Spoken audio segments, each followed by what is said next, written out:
Hello, welcome to my November favourites. I am filming this on the 27th of November in the evening because I want to get this up on the last day of the November Nonsense series, so it's all in the same colour, and because I didn't have enough words to finish the series, so I thought I'll just tack this on at the end. It's still the same colour, it's still November themed, so yeah, we're just gonna go for it. There is a chance more favourites will come up in the next 3 days. If they do, I will just add them to my December favourites and I'll just point out and say, yeah, this one was actually from November.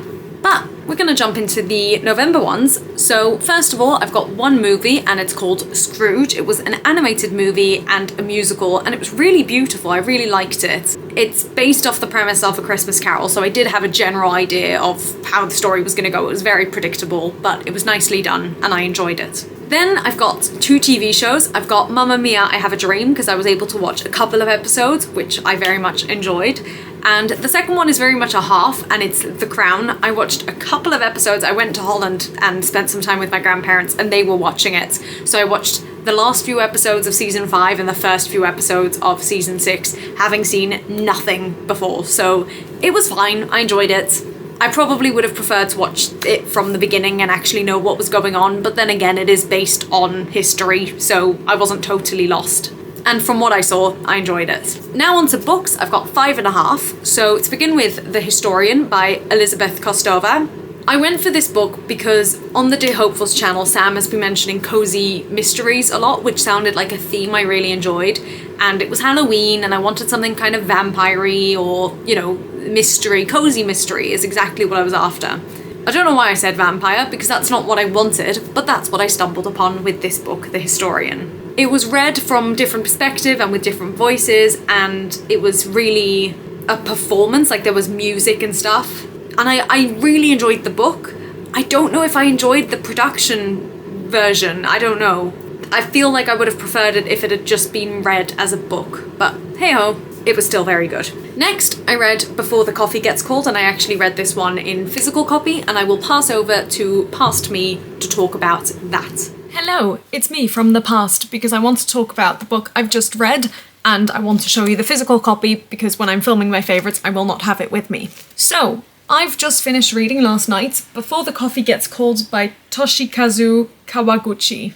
I hope I've pronounced that semi-all right. First of all, that is a gorgeous cover, don't you think? Look at that. Beautiful. And second of all, as you can tell, it's quite short. Now, I'm gonna be honest, this book really made me sad, and the reason why it made me sad is because it's been on my to-read list for a very, very long time. Someone recommended it ages ago. I have a feeling it was Carrie Hope Fletcher, but I could be mistaken. And I looked on all my library apps and I couldn't find it anywhere, and I just eventually gave up on it. And then it happened to be in my grandma's room, and I could just see that bit, and I quite liked that. And I asked her, have you read this book? And I didn't see the title. And then she said, oh yeah, you should read it. It's one of the best books I've read recently. And I pulled it out, and I saw the title, and I was like, I'm pretty sure this is one that's been recommended to me. Is it about time travel? And she said yes. So, there is a theme of time travel. It's set in this sort of retro cafe, and you can go to the cafe and sit in one particular seat and travel back in time. And the reason I'm so sad is because it just didn't live up to the hype. This has been on my to-read list for years, and my grandma said really good things about it, and it just wasn't that good. It wasn't bad. It was by no means bad. I think I rated it at 3.5. It was still a very solid book, and I definitely enjoyed aspects of it. But it just wasn't the 5-star read I was expecting it to be and hoping it to be. It was a very, very easy read, in my opinion. And look, it is originally Japanese, so maybe things got lost in translation. But it did not take me long to finish it. It's, not very big. The writing is quite simple. The thing I struggled with, and again, I don't know if this is because it's Japanese or if it's because almost all the characters started with the letter K, but I kept mixing up who was who, where I was, when I was. I just didn't know what was happening a lot of the time. Like, I just could not keep track of when we were in the past, when we were in the present, when we were in a different time, who was related to who, how did they know each other, who was in charge of what, who was a worker in the cafe, who was a guest. I just could not keep track of it. And it's sort of split into 3 parts. And I think that just confused me as well. I think they needed to be clearer if it was 3 separate parts. I don't know, because they did link them and it did work. It just confused me. I was a bit lost. And I did like the time travel aspect, and I did like some of the things that came with it, some of the rules, etc., etc. And it was definitely not like any time travel book I've read before, or movie or anything.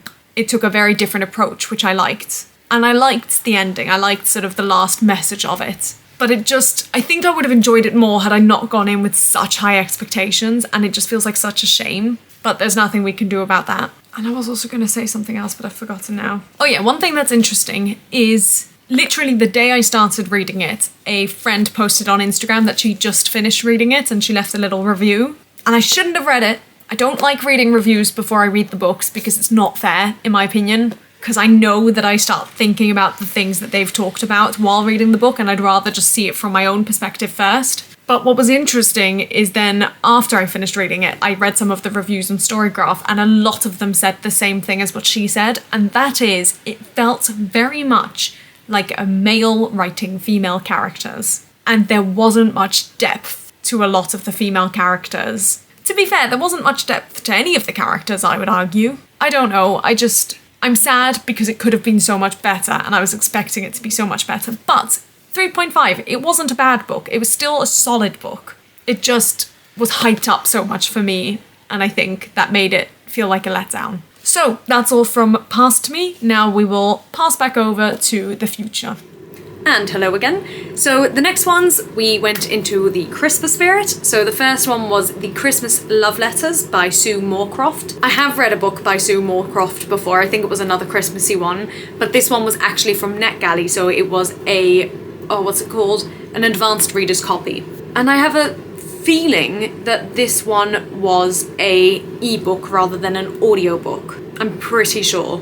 I quite liked this one. It was very sweet. It was very predictable, as Christmas stories often are. But I did enjoy it, and it was sweet and warm and cozy. So, yeah. And then I also read The Christmas Postcards by Karen Swan. Now, I have also read another book by Karen Swan before, and I really liked that book. I think it was Midnight in the Snow. And then I think I actually read another one as well, a summer one. Anyway, I quite like her writing style and everything. I wouldn't quite argue that this was a Christmas book. It was set around Christmas time, but it's like Die Hard. I've not seen Die Hard, but in my head it's probably like Die Hard. And I think maybe for some people it's misleading to have Christmas in the title. But I still enjoyed it. I thought it was good. I listened to this as an audiobook, and I wonder if I missed something really important at the start. But as a result, I had this lovely little plot twist moment halfway through, and I was like, oh, and everything clicked. So again, I enjoyed this one, and I'm just a big fan of Karen Swan. Then the next one I read was a non-fiction called The Tao of Pooh by Benjamin Hoth. Now, I realised I hadn't read any non-fictions this month, so I thought, we'll pop one in, and this one was very short, and it had Winnie the Pooh in it! I was like, how can I not?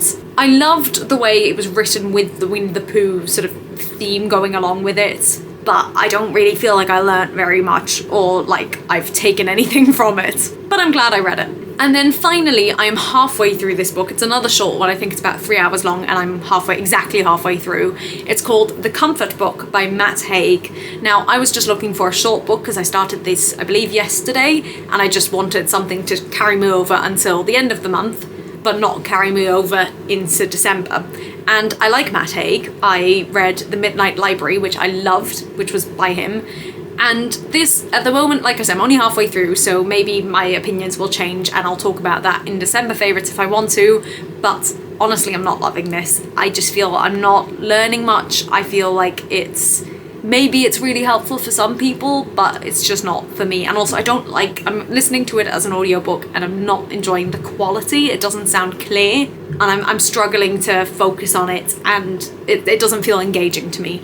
So, those are my thoughts on that. Now, I have 2 plays that I went to see earlier this month. I saw Noises Off in the West End, and I saw Hamlet in the West End, both of which I adored. And I do think I'm going to make a video at some point about all the shows I saw this year, because I've been lucky enough to see quite a few, so I'll probably talk about them both more in that. And I've also made vlogs, I think, but suffice it to say, I thoroughly enjoyed both. Continuing in that theme, we've got 4 musicals. I'm so lucky. I went to see 6 shows in a week. There will be a whole vlog going up about that, and I'm very grateful and I'm very happy about it.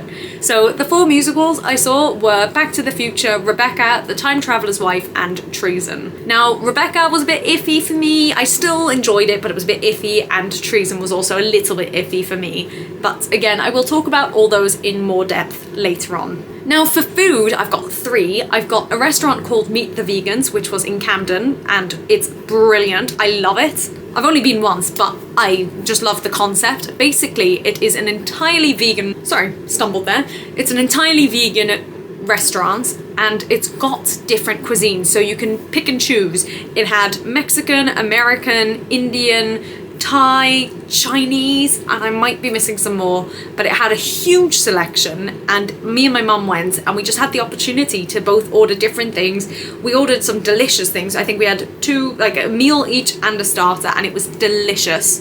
And I was just very happy with it, and I just love the concept, and I think that needs to be introduced in more places because it was entirely vegan as well. It was brilliant, and it had all these meat alternatives. It made me very happy. And then the second restaurant I went to, which apparently is a really popular spot, but I didn't know this, is called Apple Butter Cafe, and it was very expensive, but I guess that's standard for London. And it was actually quite nice. I had, what did I have? I had the avocado and halloumi toast, I think. And a lot of the time, first of all, I don't like spending money, but I really don't like spending money when it's something I know I could easily make at home.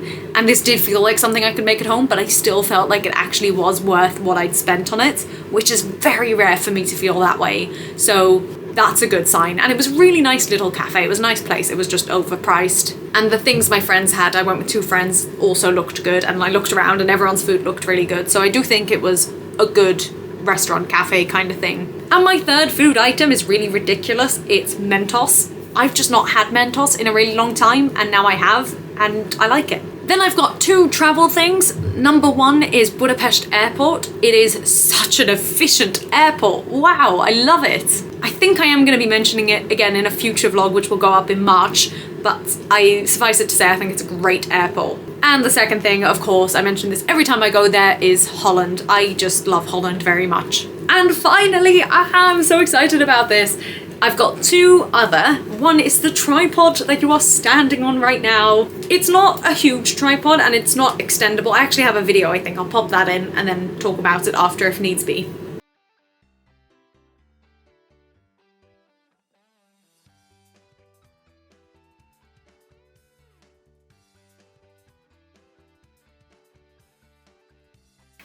That makes me very happy. That makes me very, very, very happy. That's a little bit lower than I would like, but we can handle it. But what's this thing? Does this mean I can move it? I hope it was meant to do that. Oh, that's cool. I can adjust it. So I'll put you down. And then I can swivel. That's really cool. Oh, can I tilt you down? Yes, I can. Okay, that's excellent. Okay, so it doesn't extend any further, but that's okay because I've got one that extends further, and I'll have that one when I'm back here. But this is excellent, excellent for when I go and travel. This is really useful. I'm very happy about that. And I can, oh yeah, I'm just very happy. Brilliant, yay, ah!